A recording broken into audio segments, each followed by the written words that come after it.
What if I told you that a single phone call at 3 a.m. would drag a 68-year-old retired detective back into the most disturbing case of his career? My name is Frank Morrison, and after 35 years on the force, I thought I'd seen everything. I was wrong. It was a Tuesday night in November when my phone rang. The caller ID showed a number I hadn't seen in 15 years. Detective Sarah Chen, my former partner. Her voice was shaking, something I'd never heard before. "Frank, I need your help. There's been a development in the Westbrook case." The Westbrook case. Even saying those words sends chills down my spine. It was the one that got away, the case that haunted my dreams for years after I retired. A family of 4 seemingly vanished into thin air from their suburban home. No signs of struggle, no ransom demands, just gone, like they never existed. Sarah, that case is 20 years old. What kind of development? They're back, Frank. The Westbrooks are back. I felt my blood turn to ice. Back? How could they be back? I'd spent 3 years on that case, turned over every stone, followed every lead. The parents, David and Margaret Westbrook, ages 42 and 38. Their children, Emma and Jake, 14 and 12. Perfect suburban family until they weren't. "That's impossible," I whispered into the phone. "I'm standing in their old house right now. The new owners called it in. Frank, they're sitting at their kitchen table like nothing happened. Same clothes they were wearing the day they disappeared. Same everything." I was already reaching for my keys. Some cases never really close. They just wait. And the Westbrook case had been waiting for me. The drive to Millbrook suburb felt like traveling through time. Streetlights flickered the same way they did 20 years ago. The same oak trees lined the streets, though they were bigger now, their branches reaching across the road like gnarled fingers. I'd driven this route hundreds of times during the investigation, but tonight it felt different. Tonight, it felt like I was driving towards something that shouldn't exist. The house stood at the end of Maple Street, a colonial-style home with white shutters and a wraparound porch. Police cars were everywhere, their red and blue lights painting the quiet neighborhood in chaotic colors. Crime scene tape fluttered in the November wind. It was déjà vu, but wrong. Like watching a movie you've seen before, but the ending has changed. Sarah met me at the perimeter. She looked older, gray streaking her black hair, but her eyes still held that sharp intelligence I remembered. She'd been a rookie when we worked the original case together. Now she was a lieutenant, and the weight of command showed in the set of her shoulders. "Frank, thank God you're here. This is beyond anything I've ever seen. Tell me what happened." She led me toward the house, her voice low. "The Hendersons bought this place 12 years ago. Nice family, 2 kids, never had any problems. Tonight, Mrs. Henderson went to the kitchen for a glass of water around 2 a.m. She flipped on the lights, and there they were, the Westbrooks. All 4 of them sitting at the kitchen table like they were waiting for breakfast. And the Hendersons? They ran, called 911 from the neighbors. When we arrived, the Westbrooks were still there. They seem confused, Frank. They keep asking why there are strangers in their house. We reached the front door. Through the window, I could see into the kitchen. My heart nearly stopped. There they were, David Westbrook, still wearing his blue button-down shirt and khakis from that Tuesday morning 20 years ago. Margaret in her yellow sundress, the one she'd put on to take the kids to school. Emma and Jake, frozen in time, still children while the world aged around them. Have you tried talking to them? That's just it, Frank. They don't remember anything. According to them, it's still October 15th, 2003. They think the investigation, the media coverage, the last 20 years never happened. They're confused about why we're here, why their house looks different. I studied their faces through the window. They looked exactly the same, not just similar, not aged well, but identical. Same haircuts, same clothes, same everything. It was like looking at a photograph come to life. "This is impossible," I muttered. "I thought so too. But Frank, I ran their prints, DNA, everything. It's them. It's really them." The next few hours blurred together like a fever dream. We brought in specialists, psychologists, medical examiners. Everyone who looked at the Westbrooks came away shaking their heads. Medically, they were perfectly healthy. Psychologically, they seemed normal except for the gap in their memory. But they were real. They were here. They were back.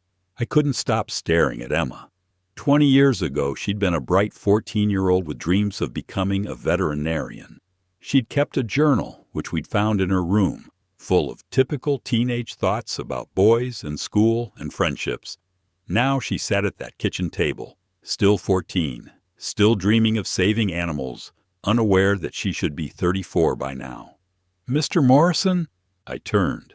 David Westbrook was looking at me with those same kind eyes I remembered from the missing persons posters, eyes that had stared out from flyers and news broadcasts for months. "Yes, David." "Are you the detective? The one who's been looking for us?" The question hit me like a physical blow. Looking for them. 20 years of wondering, of guilt, of feeling like I'd failed them. And here they were, asking if I'd been looking. "Yes, David. I've been looking for you for a very long time. But we weren't lost. We were just away." "Away where?" He looked confused, his brow furrowing. I can't remember. It's like trying to remember a dream after you wake up. You know something happened, but the details slip away." Margaret reached over and took his hand. "We were somewhere safe," she said softly. "Somewhere peaceful. But it wasn't home. Can you remember anything else?" Emma spoke up, her voice exactly as I remembered it. "There was a man. He was kind. He said we needed to come with him, that something bad was going to happen if we stayed." "What did he look like?" "Tall, dark hair. He had the saddest eyes I'd ever seen, like he'd seen too much of something terrible." My blood went cold. During the original investigation, several neighbors had reported seeing a tall, dark-haired man in the days before the disappearance.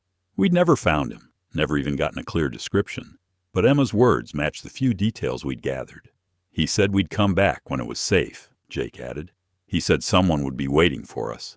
"Waiting for you? Who?" The boy looked directly at me. "The detective who wouldn't give up." The words hit me like a sledgehammer. In all my years of police work, I'd never felt anything like this. It was as if the universe had shifted, as if everything I thought I knew about reality had been turned upside down. Over the next several days, we tried to piece together what had happened. The Westbrooks underwent every medical test imaginable. Their DNA was perfect matches. Their fingerprints were identical. Even their dental records matched exactly.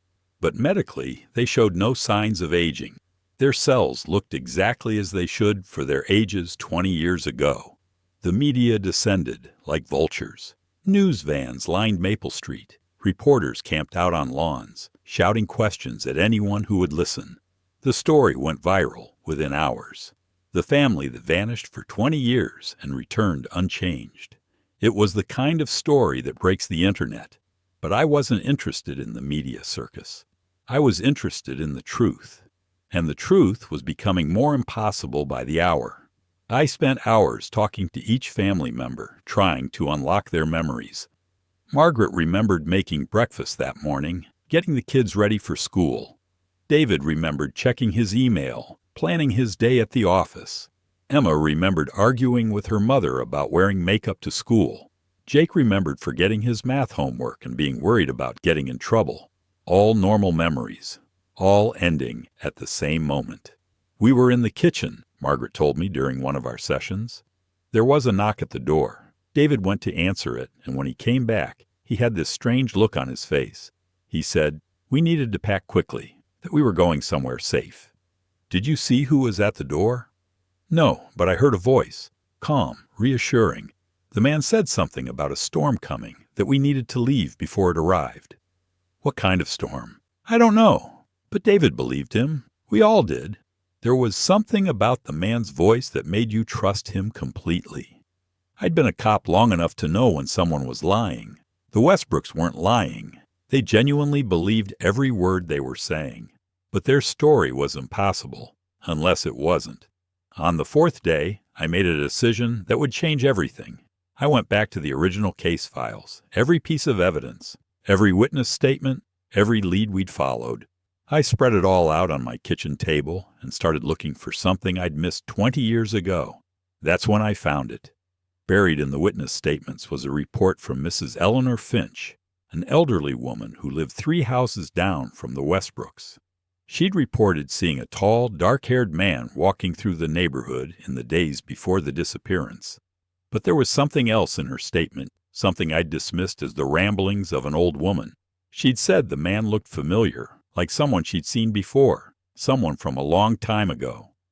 I drove to Mrs. Finch's house. She was 89 now, living in a nursing home, but her mind was still sharp.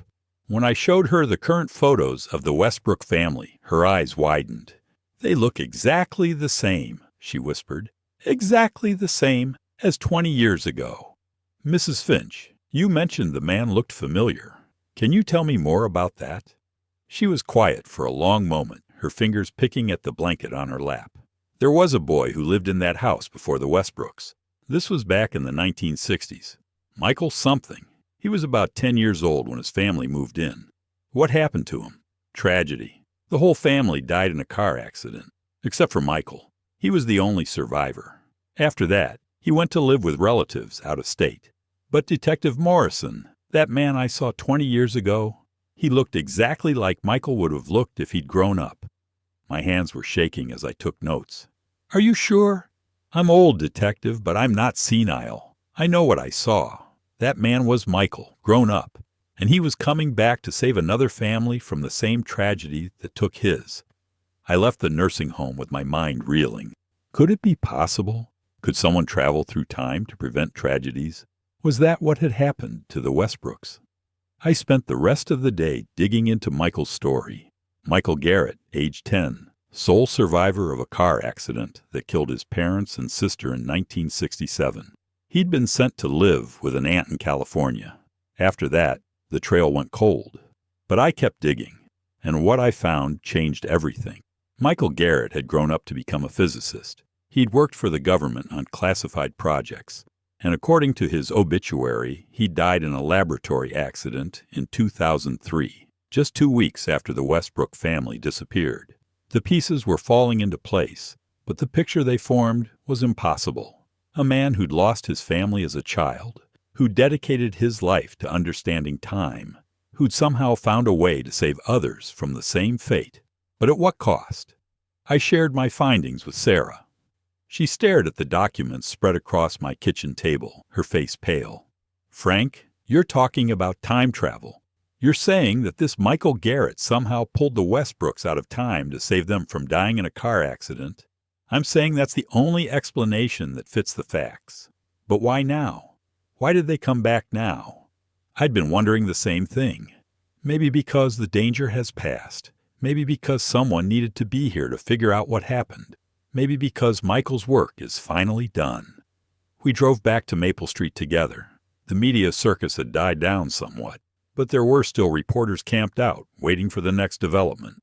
The Westbrooks had been moved to a secure location while the investigation continued, but I had a feeling they wouldn't be staying much longer. That night I had a dream. I was standing in the Westbrook kitchen, but it wasn't the kitchen from 2023. It was the kitchen from 2003, exactly as it had been the day they disappeared. The family was there, sitting at the table, but they were translucent, like ghosts, and standing behind them was Michael Garrett, just as Mrs. Finch had described him. Tall, dark-haired, with the saddest eyes I'd ever seen.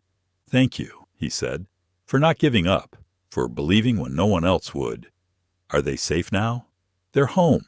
They're where they belong. The storm has passed." I woke up with tears on my face. When I checked my phone, there was a message from Sarah. The Westbrooks were gone. Not missing, not disappeared, but gone.